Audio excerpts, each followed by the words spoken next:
अपनी राय comment section में जरूर बताएं। अगर आपको हमारी ये रिव्यू वीडियो पसंद आई हो तो इसे लाइक करें और मिस्टर सोशल को सब्सक्राइब करना मत भूलिएगा। अगली वीडियो में मिलेंगे, तब तक के लिए अल्लाह हाफिज। मोहब्बत अगर सच्ची हो तो दुनिया की कोई ताकत उसे हरा नहीं सकती, मगर जब वही मोहब्बत शाख की दीवार से टकराती है तो सब कुछ राख हो जाता है।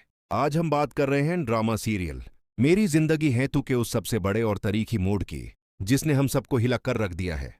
एपिसोड इक्वली सिर्फ एक एपिसोड नहीं था, बल्कि जज्बात का वो समंदर था जिसमें हर व्यूअर डूब गया। आज की इस वीडियो में हम बात करेंगे कमियर की उस नफरत की जो अब आग बन चुकी है, एरा के उस पछतावे की जो उसे अंदर से खा रहा है, और उस हैरान को निकाह की जिसने सारी दुनिया को चौंका दिया। क्या कमियर ने एरा को वाकई दिल से माफ किया है? क्या इरफान साहब का फैसला सही था? आज हर सवाल का जवाब मिलेगा। दोस्तों, कमियर ने जिसने हमेशा एरा को अपनी पलकों पर बिठाया, आज वही कमियर पत्थर बन चुका है। बिलाल अब्बास खान ने कमियर के किरदार में जो दाढ़ और गुस्सा भरा है, वो वाकई बेमिसाल है। जब वो कहता है कि मैं एरा से कभी शादी नहीं करूंगा, तो उसकी आवाज में वो टूटना साफ महसूस होता है, जो तब होता है जब आपका सबसे अजीज इंसान आपकी इज्जत पर केचर उछले। कमियर का ये फैसला कोई जल्दबाजी नहीं थी, बल्कि ये उसकी उसाना और उसके उस टूटे हुए भरोसे का नतीजा था जो एरा ने उस पर शाख करके तोड़ा था। वो अंधेरे कमरों में बैठा अपनी तन्हाइयों से लड़ता रहा, मगर उसने एरा का नाम तक लेना गुनाह समझा। ये होती है मोहब्बत की वो शक्ल जहां इंसान नफरत करने पर मजबूर हो जाता है। दूसरी तरफ एरा की हालात देखकर दिल फट जाता है। हानी आमिर ने एक ऐसी लड़की का किरदार अदा किया है जो अपनी गलती की आग में जल रही है। लेकिन दोस्तों, कहानी में सबसे बड़ा धमाका तब होता है जब एरा हॉस्पिटल के आईसीयू में जाती है। वहां सुनीता, जो मौत और जिंदगी की कशमकश में है, अपनी आखिरी सांस लेने से पहले एक ऐसा सच उगल देती है जो एरा की पूरी दुनिया बदल देता है। सुनीता का वो रोते हुए कहना कि फरिया ने मुझे पैसे दिए थे। कमियर बगुना है, एरा के कानून में किसी बम की तरफ हत्ता है। सुनीता बताती है कि कैसे खबर ने मिलकर वो फेक वीडियो बनाई ताकि एरा को कमियर से दूर किया जा सके। एरा वाहन खरी थी, मगर उसे लग रहा था कि उसने अपनी जिंदगी का सबसे बड़ा गुनाह कर दिया है। उसने उस शख्स को छोड़ दिया जो उसके लिए दुनिया से लार रहा था। जब एरा को सच्चाई का पता चलता है तो उसके अंदर की बेबासी गुस्से में बदल जाती है। वो हॉस्पिटल से दीवानों की तरह निकलती है। खबर जो अब भी समझ रहा था कि वो एरा को हासिल कर लेगा, वो जब एरा के सामने आता है और उसे प्रपोज करने की जुर्रत करता है, तो एरा का वो जोरदार थप्पड़, दोस्तों, वो सिर्फ एक थप्पड़ नहीं था, बल्कि वो खबर के हर उस झूठ और हर उस साजिश का जवाब था जो उसने बरसों की दोस्ती के नाम पर की थी। एरा ने साबित कर दिया कि एक औरत जब अपनी मोहब्बत के लिए लारने पर आती है तो वो किसी भी हद तक जा सकती है। वो वहां से सीधा कमियर के घर की तरफ भगती है। उसकी आंखों में आंसू हैं और दिल में सिर्फ एक उम्मीद के शायद कमियर उसे एक मौका और दे दे। जब एरा कमियर का घर पहुंचती है तो मंजर बहुत दर्दनाक होता है। कमियर उसे देखना भी पसंद नहीं करता। वो उसे धक्के देकर निकलने की कोशिश करता है और वही पुरानी बात दोहराता है कि मैंने कहा था ना कि मैं तुमसे कभी शादी नहीं करूंगा। लेकिन एरा इस बार हारने के लिए नहीं आई थी। वो रोते हुए कमियर के पाँव पकड़ लेती है और फिर वो रिकॉर्डिंग ऑन करती है। सुनीता की आवाज जब कमरे में गूंजती है तो वहां खड़े हर इंसान के होश उड़ जाते हैं। कमियर की मां, जो अब तक एरा को बुरा समझ रही थीं, वो हैरत से सुनने लगती हैं।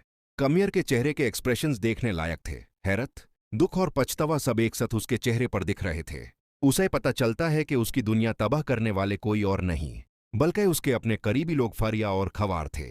फरिया, जो अपने आप को बहुत चालाक समझ रही थी, वो वहां मौजूद होती है और फिर भी झूठ बोलने की कोशिश करती है। मगर कमियर का वो गुस्सा, वो जब फरिया को थापर मरता है तो व्यूअर को एक सुकून मिलता है। एरा ने पहले ही पुलिस को फोन कर दिया होता है। पुलिस आती है और फारिया और खावर को गिरफ्तार करके ले जाती है। ये उन दोनों के लिए उनके गुनाहों की सजा की शुरुआत थी।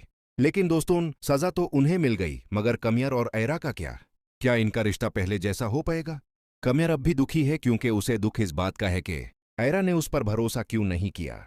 वो कहता है कि लोगों ने साजिश की, वो ठीक है, मगर तुमने मुझ पर शक कैसे किया? इस एपिसोड का सबसे बड़ा और इमोशनल मोमेंट तब आता है जब एरा के वलीद इरफान साहब वहां पहुंचते हैं। इरफान साहब, जो अब तक कमियर के सबसे बड़े दुश्मन बने हुए थे, उन्हें जब सच्चाई का पता चलता है तो वो शर्मिंदगी से पानी पानी हो जाते हैं। वो शख्स जो किरदार और इज्जत की बातें करता था, उसे एहसास होता है कि उसने कितने बड़े बेगुनाह इंसान पर केचर उछाली है। वो कमियर के सामने हाथ जोड़कर माफी मांगते हैं। एक बाप का अपने दामाद से माफी मांगना इस बात की दलील है कि सच्चाई हमेशा गालिब आती है। इरफान साहब फैसला करते हैं कि अब वो इन दोनों को मजीद दूर नहीं देख सकते। वो फौरन मौलवी साहब को बुलाते हैं। दोस्तों, वो सीन जब कमियार और एरा का निकाह पढ़ा जा रहा होता है। हर व्यूअर की आंख नुम हो गई। वो कमियार जो थोड़ी देर पहले शादी से इनकार कर चुका था, वो एरा के सच्ची मोहब्बत और उसकी तदब के सामने हार जाता है। तो दोस्तों, सवाल अब ये पैदा होता है कि क्या ये निकाह इन दोनों के पुराने जख्मों को भर पाएगा। कमियार और एरा अब एक रिश्ते में तो बंध गए हैं, मगर दिल के जख्म इतनी जल्दी नहीं भरते। क्या कमियार एरा पर दोबारा वैसा ही भरोसा कर सकेगा? क्या एरा अपने उस शाख को भूला पाएगी? ये ड्रामा हमें एक बहुत बड़ा सबक देता है कि रिश्तों में बातचीत कितनी जरूरी है। अगर एरा ने पहले ही कमियार से बात की होती तो शायद ये नौबत ना आती, मगर शायद किस्मत को उन्हें इस आजमाइश से गुजार कर मिलाना था। आपको मेरी जिंदगी है तू का ये मेगा क्लाइमैक्स कैसा लगा? क्या आपको लगता है कि कमियार का एरा को इतनी जल्दी माफ कर देना सही फैसला था, या फिर एरा को थोड़ी और सजा मिलनी चाहिए थी? और क्या फरिया अब जेल से वापस आकर इनकी जिंदगी में दोबारा जहर घोलेगी? अपनी राय कमेंट सेक्शन में जरूर लिखें। अगर आपको हमारा ये मेगा एनालिसिस पसंद आया हो तो इस वीडियो को एक बड़ा सा लाइक दें और अपने दोस्तों के साथ शेयर करें।